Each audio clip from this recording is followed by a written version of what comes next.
Assalamualaikum warahmatullahi wabarakatuh.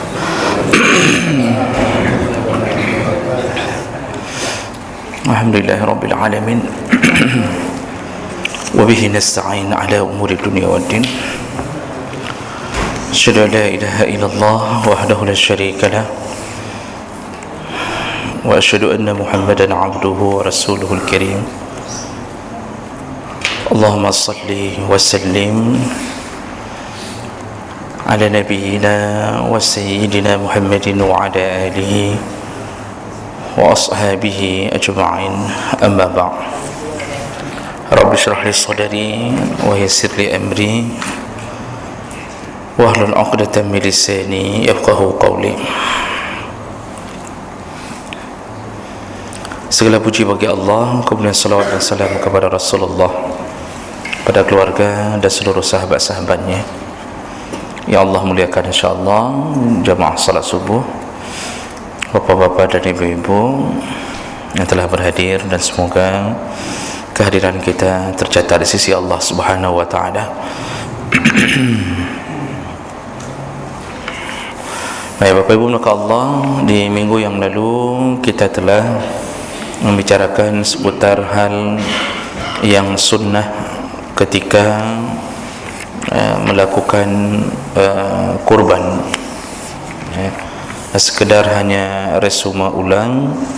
Sebelum terjadinya penyembelihan, maka hendaknya seseorang memelihara binatang kurbannya dengan sebaik-baiknya peliharaan. Jangan menyakiti, jangan mengambil manfaat, jangan membuatnya menjadi kenderaan. Tapi sekali lagi, ini bukanlah perkara yang diwajibkan. Artinya dimaksud pelihara sekedar jangan menyakiti binatang tersebut. Berikutnya juga perlu kita resume ulang bahawa bagi yang ingin menyembelih, ada beberapa sunnah, iaitu hendaknya menyembelih dengan tangannya sendiri. Kalau bisa jangan wakilkan kepada orang lain, tapi kalau tidak bisa menyembelih, maka barulah diwakilkan kepada orang lain. Kemudian hendaknya menghadap ke kiblat, penyembelih menghadap ke kiblat dan menghadapkan binatang kurban ke arah kiblat setelah merebahkannya ke rusuk yang kiri.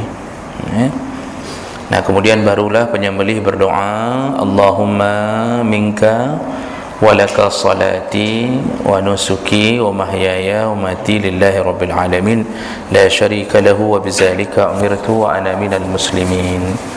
Ini doa ketika sebelum disembelih, dan sunnah hukumnya kita menghadiri proses penyembelihan. Nanti ketika mau disembelih barulah seseorang berdoa, ketika mau menyembelih baru di penyembelih berdoa, Bismillahi Allahu Akbar, Allahumma taqabbal minni. Itu kalau menyembelih sendiri. Kalau diberikan kepada orang lain, maka orang itu berdoa, Bismillahi Allahu Akbar, Allahumma taqabbal min fulan. Ya Allah, terimalah dari, sebutkan namanya siapa pemilik kurbannya. Nah, baik, itu yang sudah kita bahas di pertemuan kita yang lalu. Nah, berikutnya, ini hari subuh terakhir kita membahas seputar masalah kurban. Jadi mungkin nanti kita perbanyak waktu untuk pertanyaan. Ahkam luhumid dhahaya. Kemudian kita lihat hukum tentang daging kurban.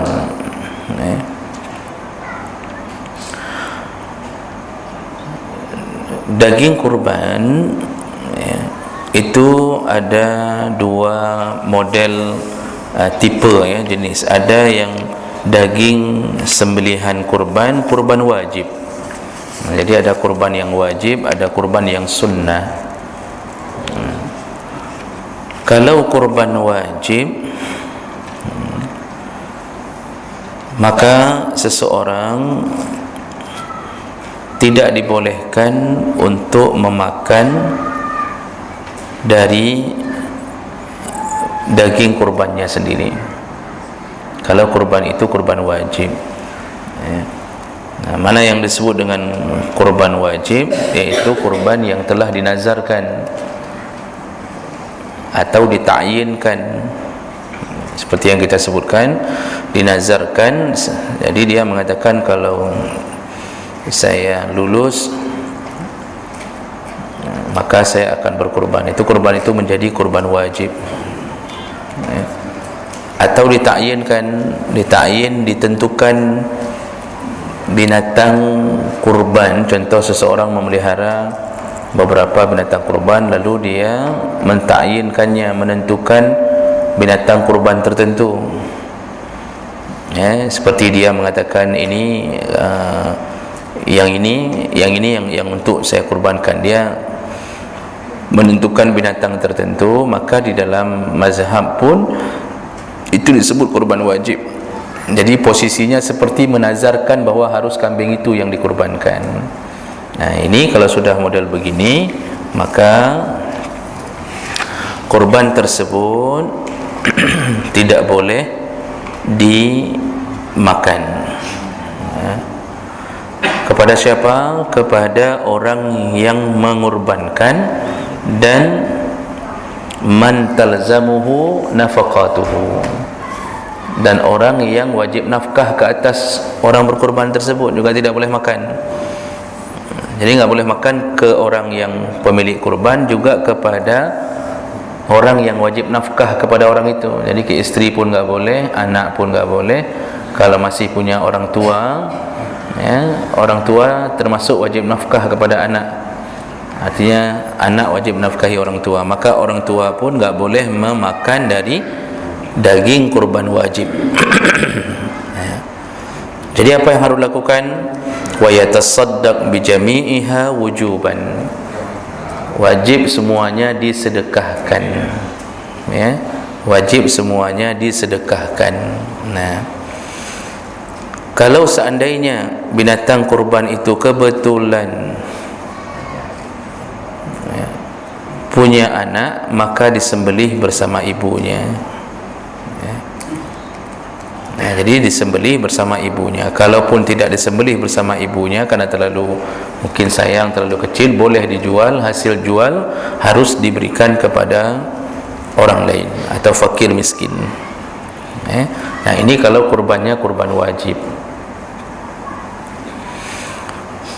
Bagaimana keadaan kalau kurban sunnah? Kalau kurban sunnah, Allah telah membaginya menjadi 3 pembagian. Ini kurban sunnah, kurban yang kita biasa saja ini. Kurban-kurban kita ini selama kita tidak menazarkannya, tidak mentakyinkannya, maka itu hanya menjadi kurban sunnah. Maka dibagi menjadi 3 bagian. Yang pertama, fakulu minha, sepertiganya makanlah.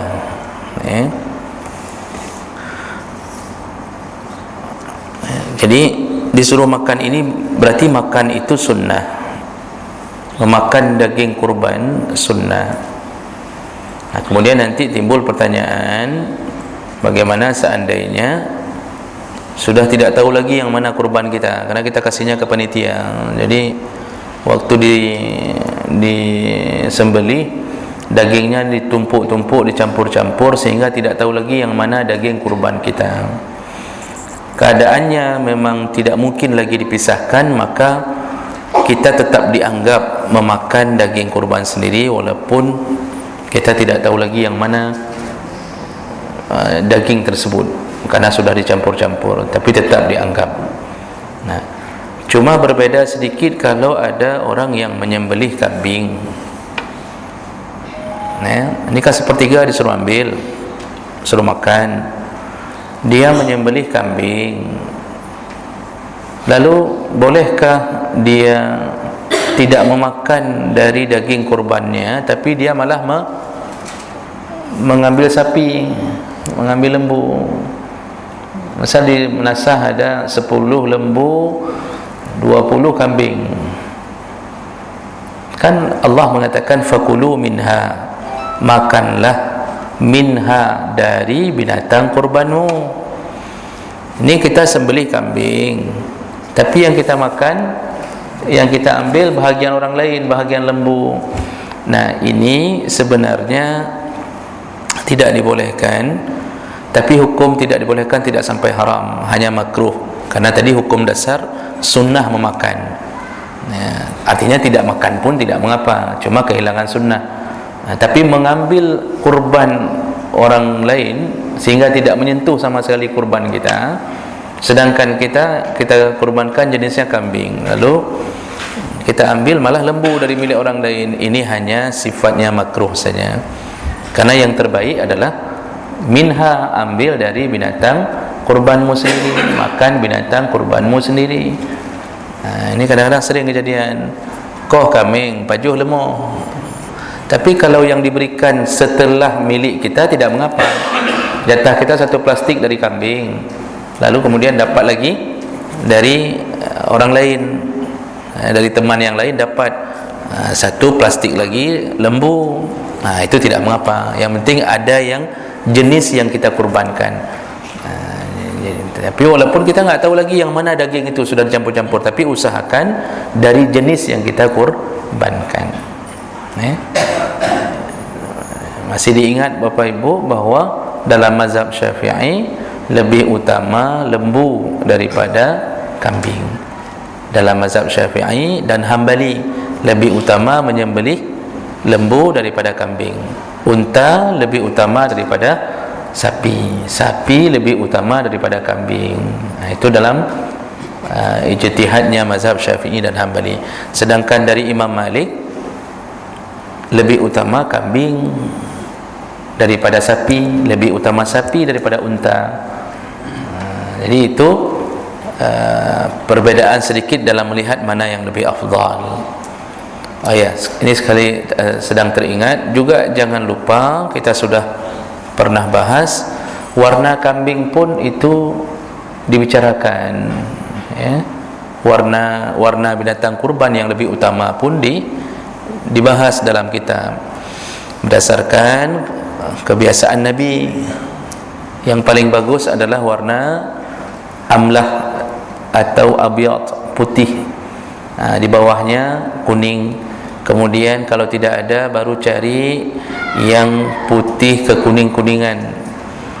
Tidak ada juga al-hamra, cari yang merah. Tidak ada juga baru cari yang belang-belang, al-balqa, cari yang belang-belang. Tidak ada juga baru cari yang hitam. Jadi usahakan dulu menghindari dari yang hitam. Ini hanya berlaku pada binatang kurban, tidak berlaku pada proses pemilihan jodoh, ya. Jadi ini hanya berlaku pada binatang kurban. Jadi kambing hitam, lembu hitam, kambing hitam, yang pilihan terakhir kalau tidak ada lain.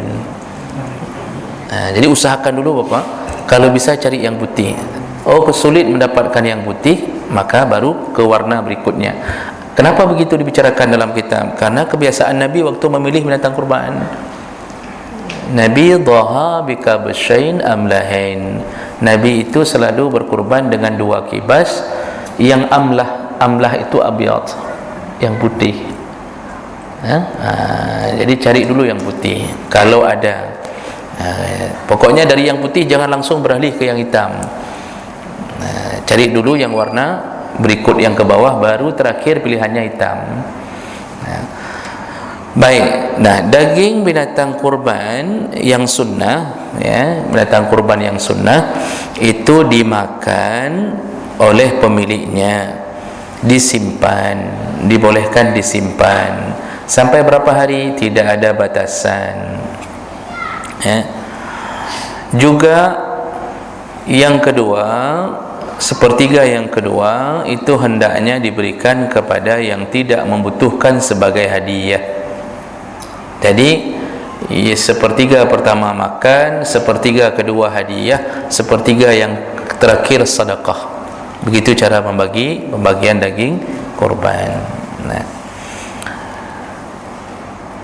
Walil mudahi aidan it'amul aghniya. Maksud orang yang tidak membutuhkan, orang kaya pun dibolehkan. Orang kaya pun dibolehkan untuk diberi dari sepertiga yang kedua.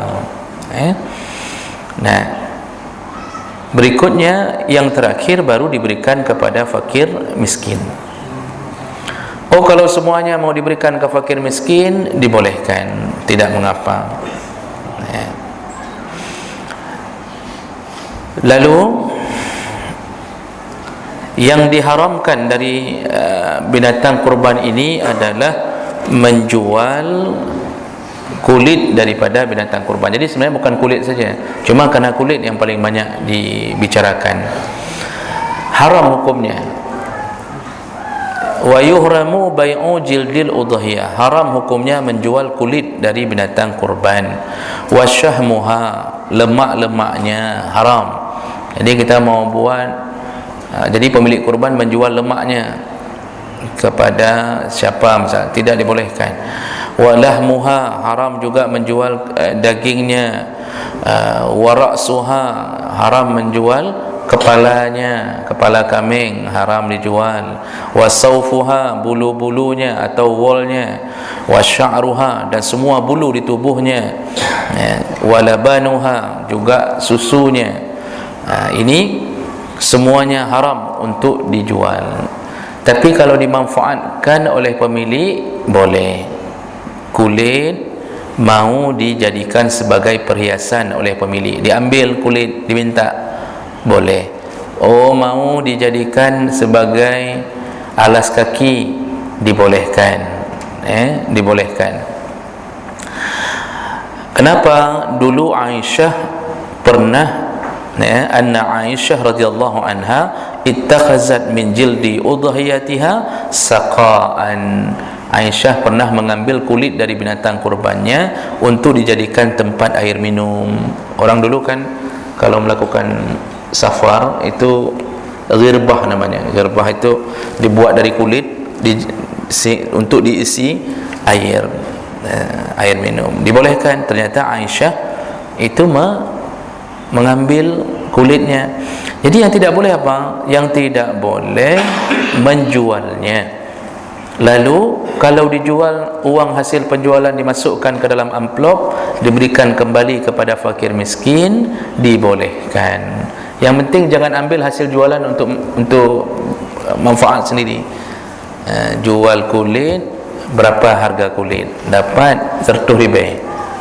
Lalu beli pot bunga lagi, padahal sudah banyak. Ini tidak dibolehkan.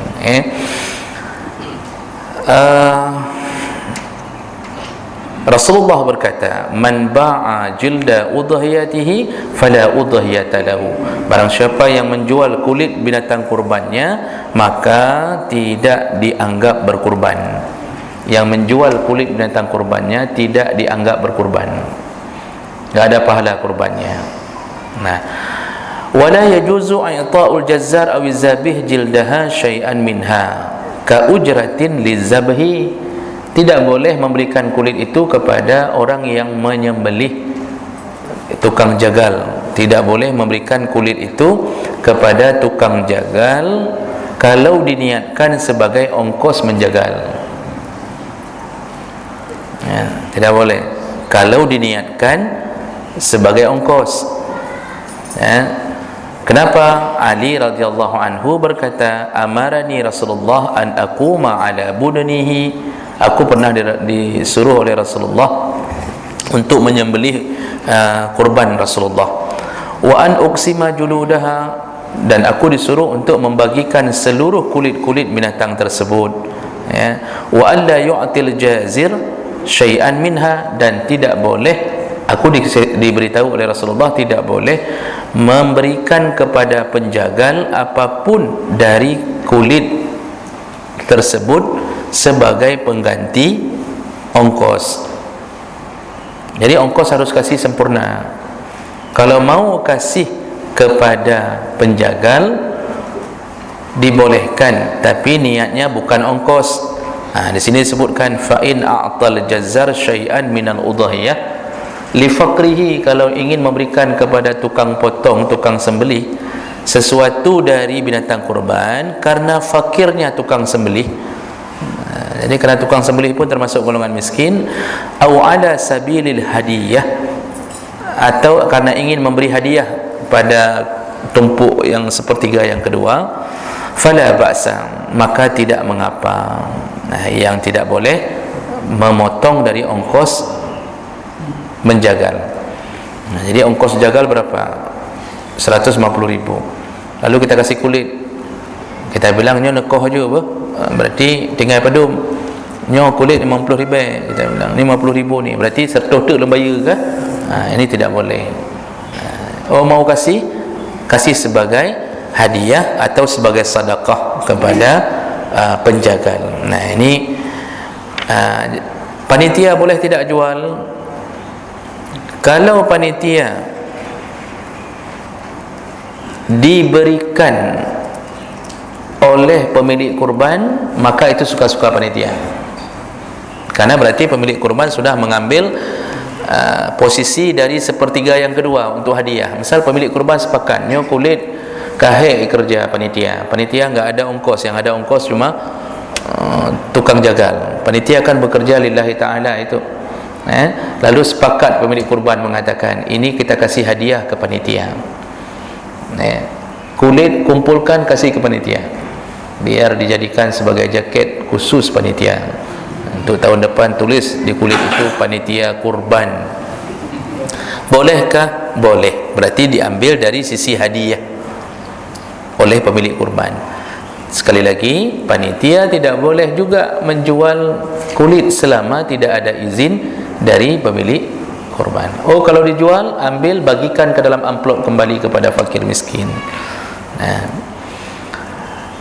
Baik, sedikit lagi. Ini permasalahan-permasalahan sudah di ujung, Pak. Tinggal satu halaman lagi sudah selesai.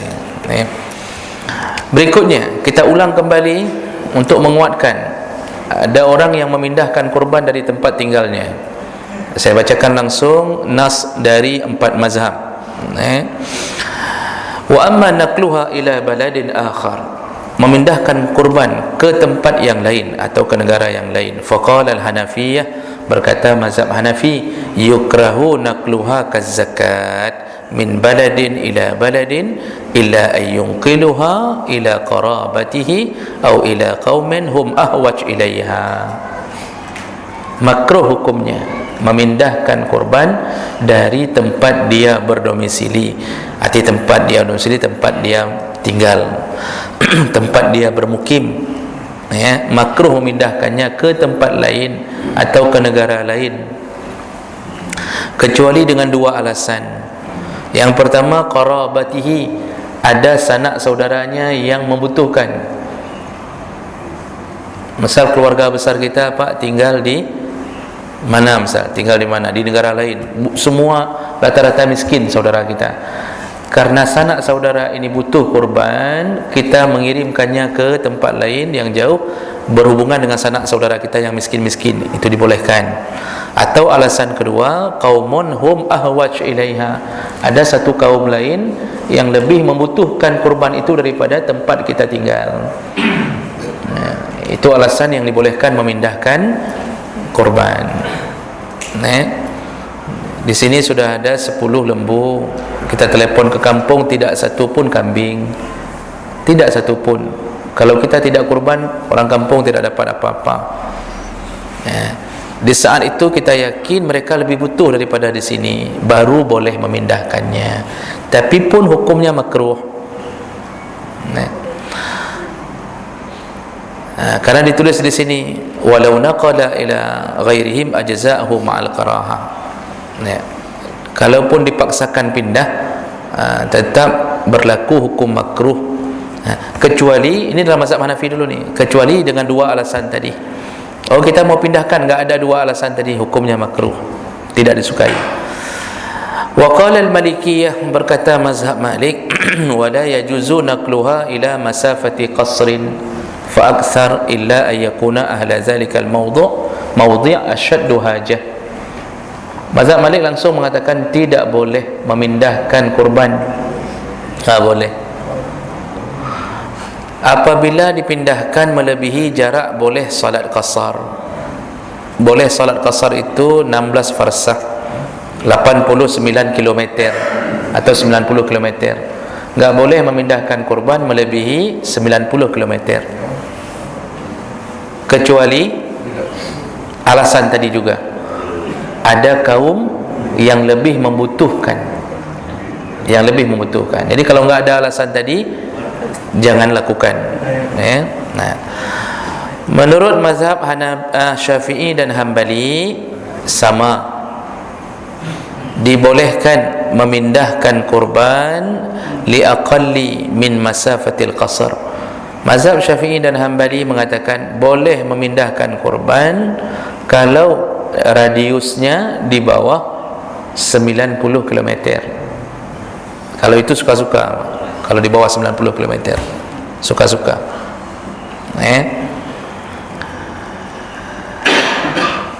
wa yuhramu, tapi haram. Syafi'i dan Hambali langsung mengatakan haram. Naqluha kazakat ila masafatil qasar. Haram kalau memindahkan kurban sudah melebihi jarak boleh salat qasar. Jadi 90 km langsung haram, selama tidak ada alasan sama sekali. Telepon ke kampung pun bilang ada lembu nak di sini satu, ada. Untuk orang miskin di sini sudah cukup, karena di sini cuma 70 kakak misal. Di sana sudah ada satu lembu. Maka tidak boleh pindahkan ke kampung, langsung haram kalau bahasa Syafi'i dan Hambali. Kalau melebihi jarak boleh salat qasar. Jadi jangan suka-suka memindah-mindahkan kurban. Yang perlu kita jelaskan, yang disebut memindahkan kurban adalah memindahkan binatangnya sebelum disembelih atau mentransfer uang untuk disembelih satu tempat. Tapi kalau sudah kita sembelih di sini, dagingnya mau kita pindahkan ke mana saja terserah. Udah kita sembelih Pak, kita pack langsung, kirim ke L300, kirim ke kampung. Jadi kita taruh kirim kampung, itu terserah, kemana aja boleh. Mau ke Asia, mau ke Afrika, Eropah, Australia, terserah. Mau kirim ke Arab Saudi itu juga boleh. Itu yang perlu kita perhatikan dalam urusan memindahkan kurban. Jadi intinya apa? Tidak boleh kecuali di dalam radius 90 km ke bawah. Jadi Bapak Ibu yang mungkin kampungnya di Biren, aman memindahkan kurban, karena dari sini ke Biren cuma sekitar 35 kilo. Yang kampungnya Pantan, aman, insya-Allah masih dibolehkan. Tapi ke atas sana lebih, itu hati-hati, karena bahasa para ulama bukanlah bahasa orang melumpur. Mereka berijtihad setelah melihat-lihat dalil dan menyelidiki dalil. Baik, yang terakhir, apa hukumnya berkurban untuk orang lain? Kita berkurban untuk orang lain, baik orang itu masih hidup maupun sudah meninggal dunia. Saya bacakan nas dari kitab Tuhfah dan kitab Mahalli dalam pandangan mazhab Syafi'i. Qala Syafi'iyah, berkatalah mazhab Syafi'i, la yudahi 'anil ghair bighairi iznih. Tidak boleh seseorang berkurban kepada orang lain kecuali dengan seizin orang tersebut. Saya sudah pernah beri contoh ini sebagai penguat. Kita mau kurban untuk ayah di kampung atau mama di kampung, kita mau kasih hadiah kurban, dan kita mau buat kejutan. Mama enggak kita kasih tahu, tiba-tiba setelah kurban baru kita bilang, mak tonyo rona nak kurban. Kita mau buat kejutan bahawa kita kasih kurban dan sudah kita sembelih. Mama tidak tahu apa-apa, mama enggak ada niat, enggak tahu pun apa yang terjadi. Tiba-tiba kita kasih tahu, sudah kami kurbankan punya mama, untuk mama kami hadiahkan untuk mama satu. Artinya kita hadiahkan uang lalu kita sembelih. Contohnya, maka dalam mazhab Syafi'i tidak sah kurban tersebut, karena pemilik kurban yang kita niatkan tidak tahu apa-apa tentang kurbannya, enggak ada pun rencana apa-apa. Makanya ini perlu kita perhatikan, bahawa kalau mau menghadiahkan kepada orang lain, maksud menghadiahkan berarti bukan kita yang kurban, berarti sudah seluruhnya milik dia. Seperti kita memberi ini 2,5 juta, terserah mamak lah mau ngapain. Oh, kami bantu korbankan di sini, itu menghadiahkan, berarti sudah jadi milik dia sempurna. Boleh syaratnya telepon bilang izin dari orang tersebut, baru dianggap bahwa dia berkorban, dia yang berkorban. Lalu disambung, wala an mayyitin, tidak boleh berkorban kepada orang meninggal. In lam yusa biha, kalau orang meninggal tersebut tidak pernah mewasiatkannya. Jadi orang meninggal enggak pernah mengatakan kekurban menyo ayah meninggal kekurban, enggak pernah dia bilang itu. Tidak ada wasiat. Maka dalam mazhab Syafi'i tidak perlu untuk bahkan tidak boleh untuk mengorbankan, berkorban di atas orang meninggal, dengan dalil surat An-Najm ayat 39, wa anna laisa lil insani illa ma sa'a. Manusia tidak mendapatkan apapun kecuali apa yang pernah diusahakannya di masa hidupnya. Kalau dia berwasiat, berarti dia sudah mengusahakan di masa hidupnya agar dapat amalan lagi setelah dia meninggal dengan wasiatnya. Cuma ada yang salah faham, Pak. Ini saya luruskan dulu sekali lagi. Ada yang setelah saya membahas ini di tempat yang lain, ada yang nanya, Ustaz, berapa kali wasiat itu boleh dilakukan kalau seorang tua berwasiat? Saya bilang cuma sekali. Rupanya yang beliau maksud begini, ini salah faham, mengira wasiat itu begini. Misal seorang ibu atau ayah mengatakan, nak, kalau bapak meninggal tolong kurbankan. Jadi dikira wasiat itu diberikan nasihat kepada anak, anak mengorbankan untuk ayah dengan harta anak. Itu yang dikira. Jadi pemahamannya, makanya ditanya berapa kali kalau ayah berwasiat. Jadi kamu sebagai anak, berapa kali kami menjalankan wasiat ibu yang almarhumah? Apakah tiap tahun? Jadi ini salah paham, mengira wasiat itu dengan harta anak. Bukan.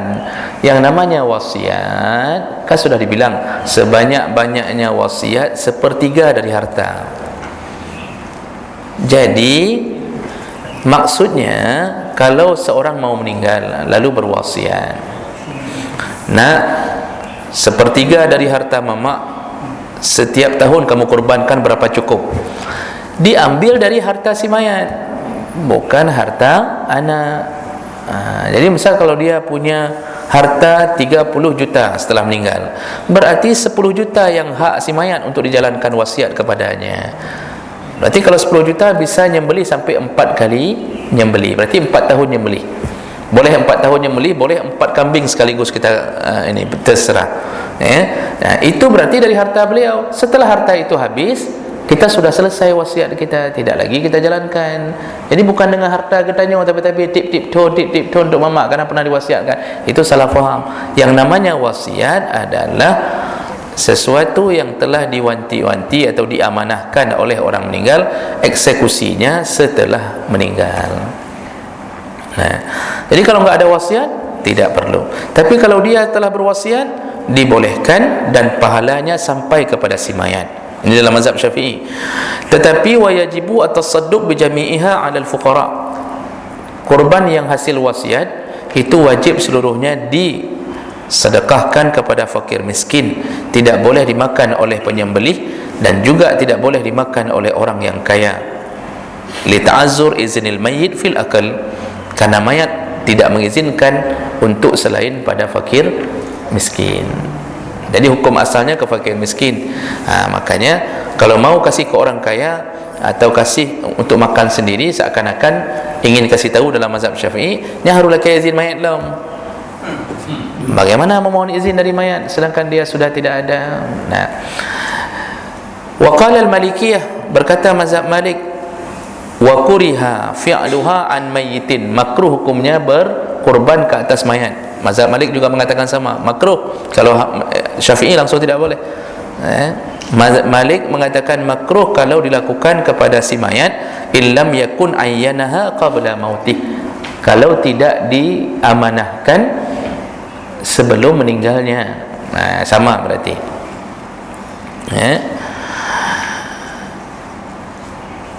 Ternyata yang membolehkan adalah mazhab Hanafi dan Hambali. Kata mazhab Hanafi dan Hambali, tuzbahu al-udhiyah an mayyit, dibolehkan menyembelih kurban untuk mayat. Wa yaf'alu biha ka'an hayyin min at-tasadduq wal akal, maka dia seperti menyembelih ketika masa hidupnya, dan dibolehkan untuk disedekahkan dan dimakan. Wal ajru lil mayyit, dan pahala mengalir kepada yang meninggal. Jadi ternyata Hanafi dan Hambali yang membolehkan, Syafi'i dan Maliki tidak boleh. Kita ini enggak jelas kadang-kadang bermazhab Syafi'i, tapi begitu lihat ada kesempatan jud, nah yang pegah jud Hanafi Maliki, lawit ini ya. Selama ini ekstrim sekali untuk bertahan dengan mazhab Syafi'i, tapi begitu sudah melihat kepentingan dia cocok, dia pindah. Nah, Maliki, Hanafi dan Hambali boleh kirim ke mayat, dia pindah. Bolehkah begitu? Tidak boleh mencampur adukkan mazhab dalam satu urusan. Kalau mau memakai mazhab Hambali dan Hanafi, maka seluruh urusan kurban, fikih kurban dari A sampai Z ikut Hambali baru boleh. Fikih kurban dari A sampai Z ikut Hambali. Jangan payah baca kitab mazhab Hambali dulu, baru boleh. Tapi kalau sudah berbeda urusan, itu tidak mengapa berpindah dari mazhab. Kalau sudah berbeda urusan, kita mau ngambil zakat, masalah mazhab ini, tidak mengapa. Jadi sebenarnya tidak ada satu kewajiban bahwa semua urusan harus satu mazhab, tidak. Selama jangan campur aduk dalam satu urusan. Urusan wuduk, salat itu satu urusan itu. Jangan campur adukkan mazhab, karena menyebabkan tidak sahnya perbuatan tersebut, karena dalam setiap mazhab punya ijtihad masing-masing. Oh Ustaz, kenapa tak pegah masalahnya? Untuk apa bicara masalah itu? Kan kita ikut Nabi. Baik, bagi yang mengatakan itu silahkan buka masalah-masalah fikih yang langsung Nabi menjelaskannya sampai sedetil-detilnya. Tidak dapat Bapak Ibu. Ini ijtihad ini pun bukan asal mengarang. Ini mereka memudahkan kita untuk mengetahui maksud dari dalil Nabi. Ini ada orang mengatakan tak perlu bermazhab, langsung ke Nabi. Ini bahaya, ini perkataan ini. Buktinya ketika mereka berfatwa, mereka juga ikut pendapat orang. Katanya ikut Nabi, tapi ketika berfatwa pakai kitab ulama, berarti enggak ikut Nabi langsung. Nah, ini juga perlu diluruskan. Mengikut Nabi adalah dengan cara mengikut orang-orang yang diberi izin oleh Allah untuk membongkar dalil dari Nabi. Nah, kenapa terjadi perbedaan? Tadi masalah ada yang mengatakan boleh kirim ke mayat, ada yang mengatakan berbeda-beda karena bisa kemungkinan berbeda memahami dalil, atau dalil ada yang sampai ke satu ulama, tidak sampai ke tempat yang lain. Dulu tidak ada WA, tidak ada Facebook, tidak ada Google. Nah, jadi bisa sampai ke Hanafi, tidak sampai ke Syafi'i. Yang ketiga, bisa saja melihat derajat hadis. Menurut Syafi'i sahih, menurut yang lain tidak sahih, menyebabkan terjadinya perbedaan. Jadi jangan asal hantam promo saja dalam urusan ini. Baik, kira-kira demikian. Dengan ini kita selesai sudah pembahasan masalah kurban, dan insya-Allah Sabtu depan masih sekali lagi sebelum hari raya Pak, kita mulai membicarakan tentang persiapan adab-adab sunnah berhari raya. Apa yang harus kita lakukan, berapa kali takbir, sampai kapan, doa apa yang paling bagus di hari-hari tasyrik. Insya-Allah kita jelaskan di pertemuan yang akan datang. Subhanakallahumma wa bihamdik, asyhadu an la ilaha illa anta, astaghfiruka wa atubu ilaik. Wassalamualaikum warahmatullahi wabarakatuh.